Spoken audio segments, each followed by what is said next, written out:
नमस्ते दोस्तों, ये वीडियो जो आपने अभी अभी देखा, इसमें छोटी बच्ची नाच रही है। लेकिन इसमें क्या महत्वपूर्ण है? बच्चे तो मस्ती करते ही रहते हैं। महत्वपूर्ण यह है कि इस वीडियो को उस समय शूट किया गया था जब एक छोटी बच्ची कोरोना पॉजिटिव पाई गई थी और एक सीमित इलाके में बंद रहने को मजबूर थी।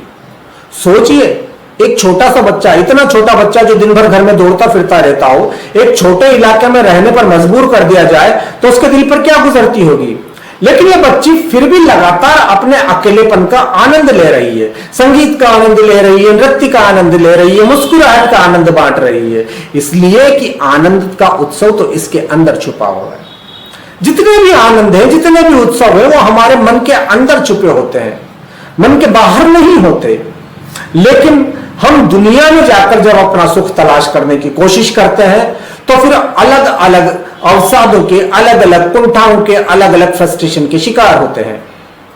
इस कोरोना काल में ऐसे बहुत सारे किशोर, ऐसे बहुत सारे युवा, ऐसे बहुत सारे लोग हैं जो घर के बाहर नहीं निकल पा रहे हैं, और घर के बाहर चूंकि वो उस उन्मुक्तता के साथ नहीं निकल पा रहे हैं तो वो अवसाद के शिकार हो रहे हैं। उन्हें लगता है, वो कहते फिर हम अकेले पड़ गए। ये अकेलापन क्या है? व्यक्ति के साथ तो उसका संकल्प होता है, उसका विश्वास होता है, उसकी श्रद्धा होती है, उसकी आस्था होती है। सालिग्राम की कहानी पता है आपको? भक्त से कहा गया कि ये जो पत्थर को तुम भगवान मानकर पूछता है, अगर तुझमें तेरे विश्वास में सच्चाई है तो इस पत्थर को ही खाना खिला। और कहानी कहती है कि उस दिन उस पत्थर के, गोल पत्थर के सालिग्राम ने ही भोजन किया। एक बार रैदास अपने काम में मस्त थे, उधर से साधुओं की एक टोली निकली।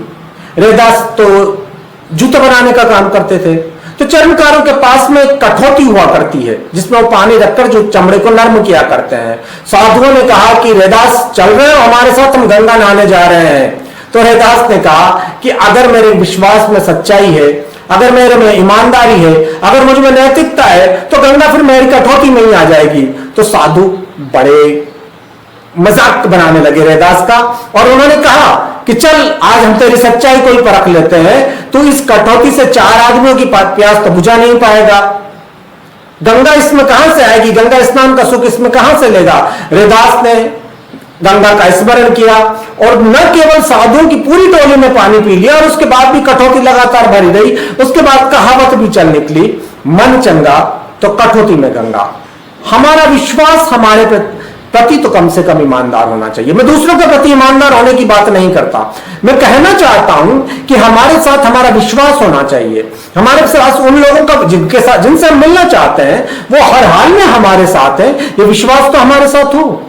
हमारे साथ हमारा संकल्प होना चाहिए। हम जिस दिशा में भी आगे बढ़ना चाहते हैं, हम जिस भी लक्ष्य को पाना चाहते हैं, हम जिस भी मंजिल की ओर जाना चाहते हैं, वो संकल्प हमारे साथ होता है, हमारी श्रद्धा हमारे साथ होती है, हमारा विश्वास हमारे साथ होता है, हमारा प्रेम हमारे साथ होता है। मीरा भी तो अकेली थी, लेकिन मीरा ने इस अकेलेपन का आनंद लिया और मीरा ने कहा, मेरे तो गिरधर गोपाल दूसरा न कोई।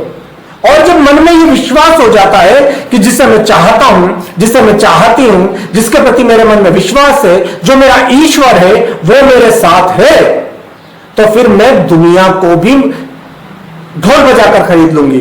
और इसीलिए मीरा ने कहा, माई भी मैं तो लियोरी गोविंदो मोल।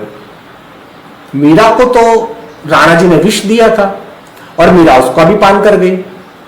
कहानियां कुछ भी हो सकती है, मैं कहानियों के माध्यम से आपको बहलाना नहीं चाहता, मैं सिर्फ आपको इतना सा कहना चाहता हूं कि आप अपने साथ अपने संकल्प को रखें, अपने ऊर्जा को रखें, अपनी बेहतरी के आश्वासन को रखें। हो सकता है बुरे दिन हो सकता है कुछ कठिन दिन हो, लेकिन जब वो अच्छे वाले दिन, वो सरल दिन जिन्हें आप मानते हैं वो नहीं रहे, तो ये कठिन दिन कब तक रहेंगे?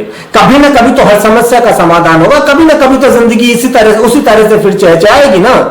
तो तब तक के लिए आप अपने रचनात्मकता के माध्यम से, अपनी क्रिएटिविटी के माध्यम से जीवन के लिए ऊर्जा बताइए, याद करिए आखिरी बार कब आपने अपनी पसंद का गीत गाया था। याद करिए कि आखिरी बार कब आपने उस आदमी से खुद आगे रहकर बात की थी जिस आदमी से बात नहीं कर पाने के कारण आप खुद को अकेले महसूस कर रहे हैं। अगर मन में यह अहंकार तिरोहित हो जाए, प्रेम और भक्ति का सबसे अच्छा संस्कार ये है कि वो हमें विनम्रता देती है। और मैं उस भक्ति की बात नहीं कर रहा जो आजकल राजनीति में एक मुहावरा बनकर चल पड़ी है, वो तो अहंकार पोषित करती है, वो तो उत्तेजना पोषित करने लगी है। मैं उस भक्ति की बात कर रहा हूं जो किसी सर्वशक्तिमान शक्ति के प्रति स्वयं को निवेदित कर देती है। आप उसे किसी भी नाम से पुकारिए। सनातन संस्कृति में तो एक पत्थर को हम भगवान मानकर पूजने लगते हैं। इसका सबसे अच्छा संस्कार यही है, इसका फायदा यही है कि हमें यह लगता है कि जब हम विपत्ति में फंस जाएंगे, जब हमें पर कोई आपत्ति आएगी, जब हम पर कोई संकट आएगा, उस समय कोई है, कोई शक्ति होगी जो हमें बचा लेगा। एक बात और, वो जो बचाता है ना, वो कोई और नहीं होता, वो हमारा मन होता है, हमारे अंदर की ताकत होती है, हमारे अंदर का संकल्प होता है, हमारे अंदर का विश्वास होता है। दुनिया तो केवल इतना सा कर सकती है कि उस उजाले को थोड़ा सा और बढ़ा दे जो हमारे मन में संकल्प के रूप में प्रदीप्त हो रहा है।